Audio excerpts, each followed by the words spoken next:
I'm just going to tell you a bit about the work I've been doing with film therapy and some of the, just to sort of explain to you what it is and tell you a bit about my work in this area. I'm not sure if you can see my slides at all. I don't think you can, so I'll just come back. So I'm Jenny, and I'm a counsellor and I teach counselling. I'm a senior lecturer, and I'm also a mindfulness teacher. And I've been looking at film therapy in my work as a therapist as my clients just began talking about films and TV. And I kind of thought, well, how do we kind of work with this in therapy? So I began sort of looking into this area and researching it and kind of developing methods. Um, so what I kind of began working on was thinking about how to work on this in therapy. However, I then began to look at how to use it in mindfulness as well, and thinking about how we might engage with film and TV mindfully. So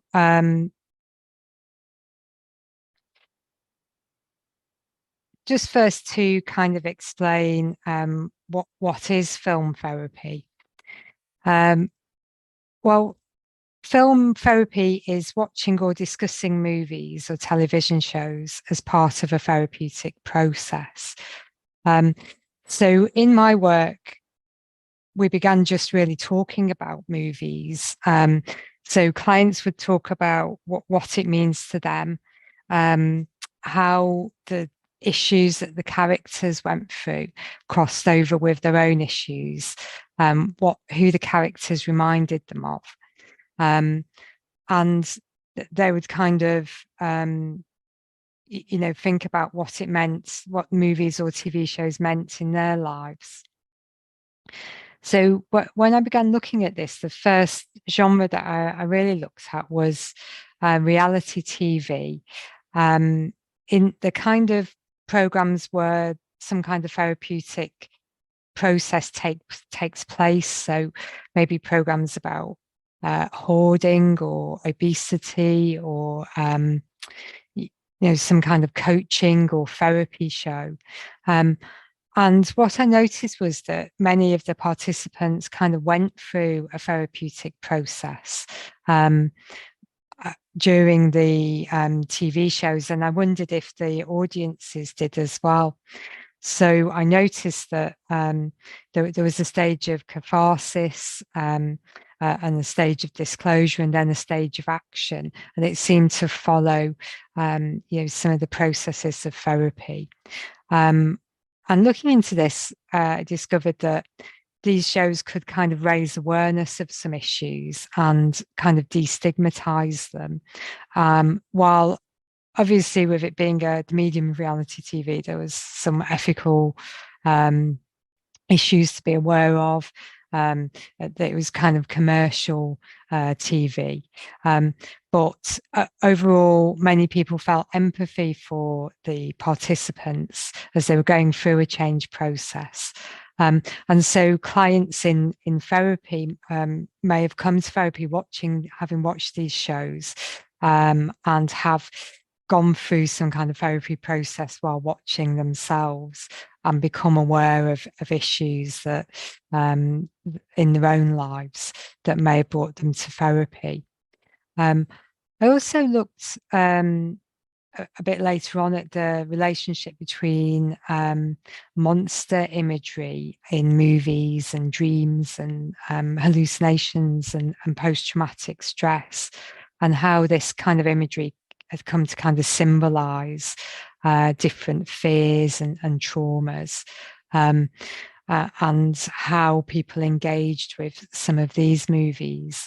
And I noticed that a monster popping up unexpectedly in an everyday setting could resemble the process of post-traumatic stress, where you have kind of intrusive thoughts or intrusive experiences of fear.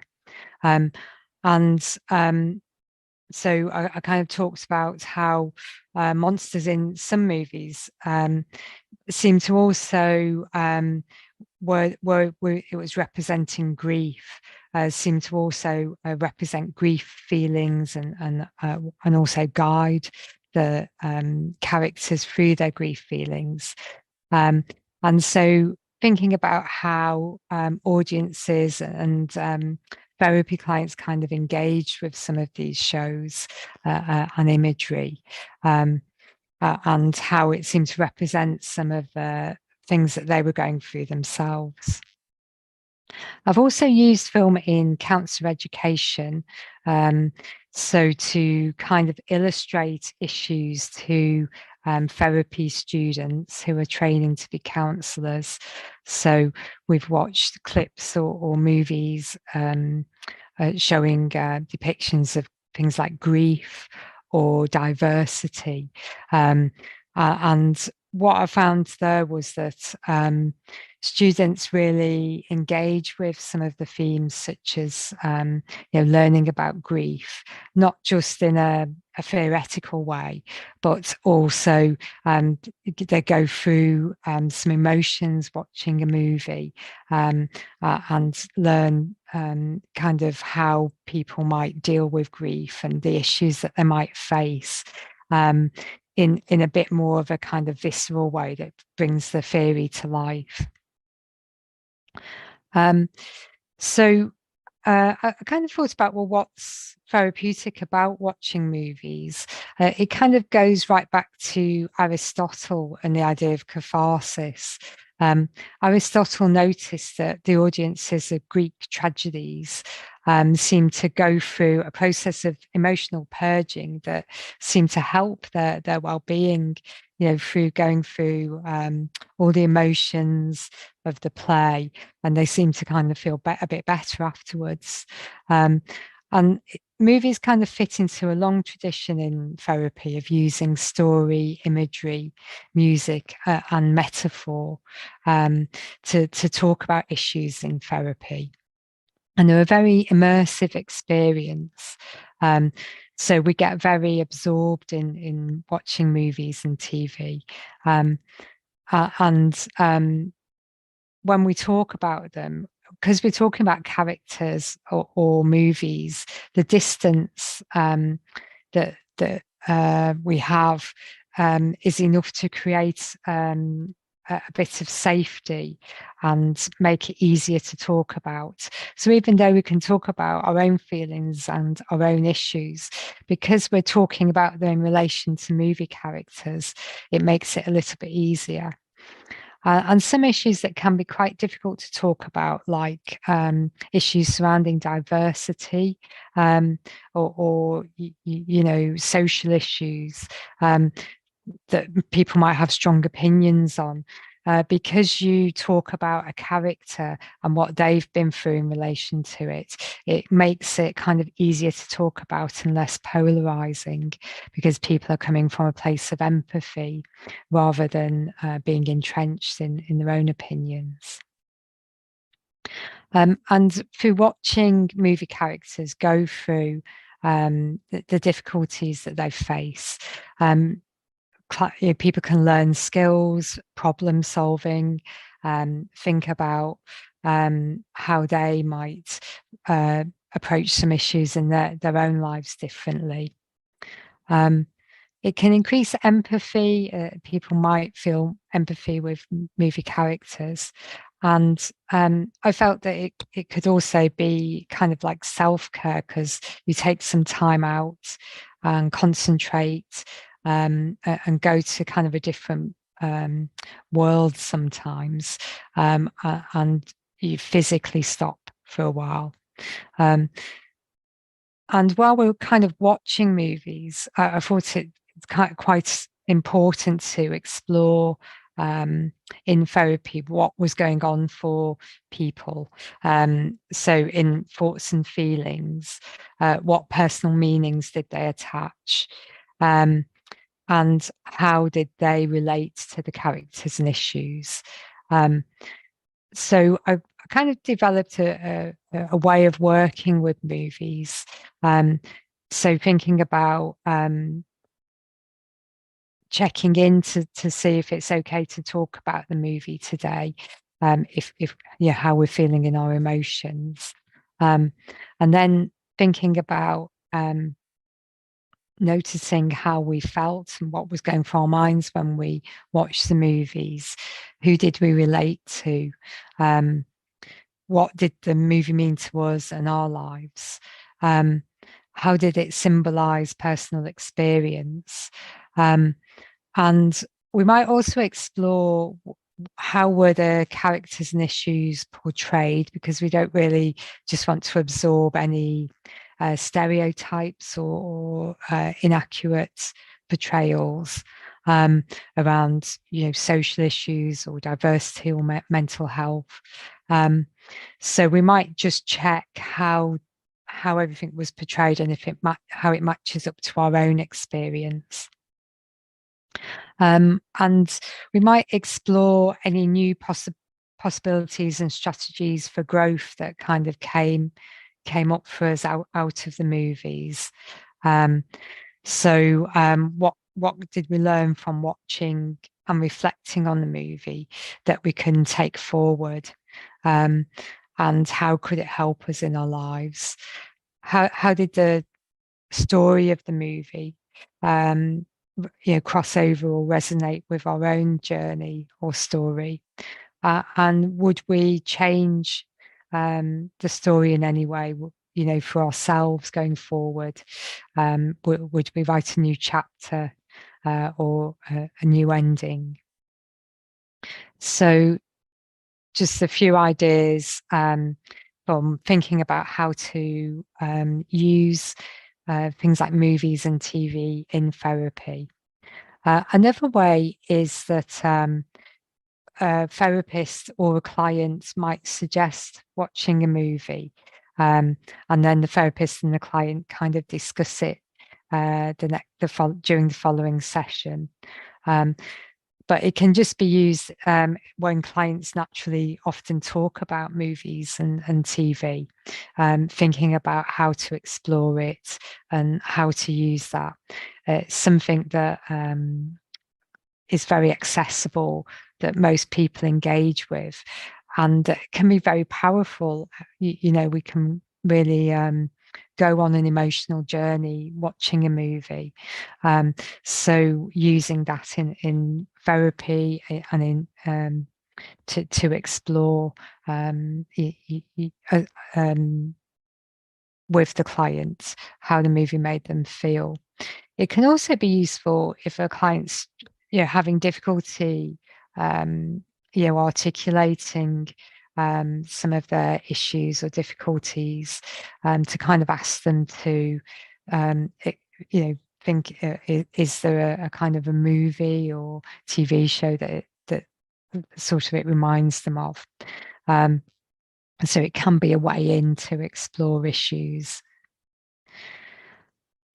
Also, I've developed into a mindfulness practice where you can mindfully reflect on the experience of watching a movie, observe, what thoughts and feelings are coming up for you, and think about what that means to you, and what you could take forward from that. So there's a few different ways to kind of work with this. And it's just a very kind of accessible way to, talk, have a therapeutic conversation, but in a way that makes it kind of easy for people to talk about their issues and their feelings in a relatable way. Okay, so just to open up, I'll leave it there then, and just to open up for any questions.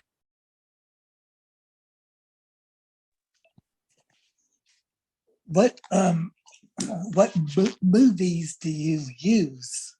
Do you watch? Is it Robert? Hi, thank you for your question. Well, often it will be something that the client brings up. So we'll talk about, you know, the movie that's resonated with them.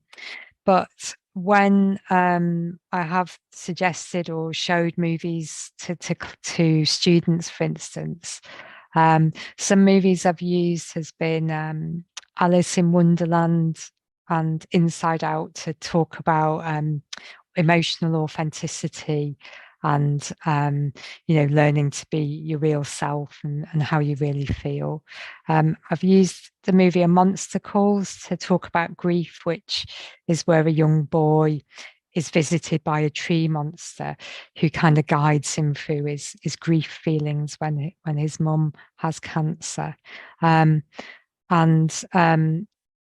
So a few examples, but sometimes it will be what's the client or a student kind of brings up, and then it's a helpful way to have a discussion. I've also showed the movie Rabbit Proof Fence, which has themes around colonialism. And the thing about that one is it's kind of centered around children. Indigenous children in Australia, and because the main characters are children, everybody identifies with the children, no matter what their age or cultural background is. So you know, everybody could really just identify with the experience that they were having. Which was really, you know, then made for a really sort of different kind of conversation, because rather than taking their own position, people coming at it from a position of having empathy.